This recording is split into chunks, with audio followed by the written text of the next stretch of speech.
Notre document maintenant, c'est une exclusivité mondiale pour France 2. Qui est vraiment le pape François ? Pour la première fois, l'homme se confie sans tabou. Pendant plus d'1 an, l'intellectuel Dominique Volton l'a rencontré à de nombreuses reprises. Tous les grands sujets ont été abordés, ses doutes, ses combats, son regard sur la société, l'homosexualité aussi. Pour la première fois, il se livre sur son enfance également et son quotidien. Maryse Burgot et François Baudonnet nous racontent tout cela. C'est une conversation sans précédent. Jamais le pape François ne s'était ainsi confié. 14 entretiens accordés à un Français, le chercheur Dominique Volton. Ce laïc en est encore bouleversé. Son sourire, la douceur, les yeux extrêmement vifs, l'intelligence. Ce dialogue, retranscrit dans ce livre.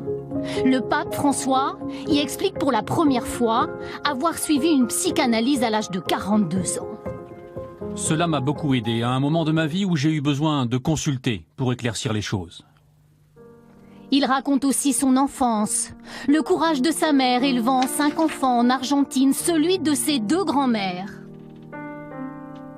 Je remercie Dieu d'avoir connu ces vraies femmes dans ma vie. Confidence inattendue sur ses amours de jeunesse. Il y a eu les amis de l'adolescence, les petites fiancées. Buonasera. Voilà donc en partie ce qui a construit le premier pape latino-américain de l'histoire. Alors, est-il heureux de vivre au Vatican ? Je n'ai jamais pensé finir dans cette cage, mais je reste libre, intérieurement. Un pape direct, il évoque sans détour certaines de ses angoisses. Quand je monte dans l'avion avec les journalistes, j'ai l'impression de descendre dans la fosse aux lions. Ce qui le porte, le rassure, le contact avec les fidèles. C'est quelqu'un qui dit j'ai besoin de la communication physique, de toucher les gens, de les voir. C'est quelque chose qui est hors. Il dit d'ailleurs je ne suis pas un professeur, je suis un pasteur. Un pasteur affichant clairement des convictions social-démocrates de gauche, il fustige d'ailleurs l'Europe qui, dit-il, refuse les migrants. L'Europe en ce moment a peur, elle ferme. Il dit son opposition au mariage homosexuel, mais estime que l'union civile entre personnes du même sexe est la bonne voie. Il voudrait une église sans œillères, mais ce chemin-là lui semble encore long.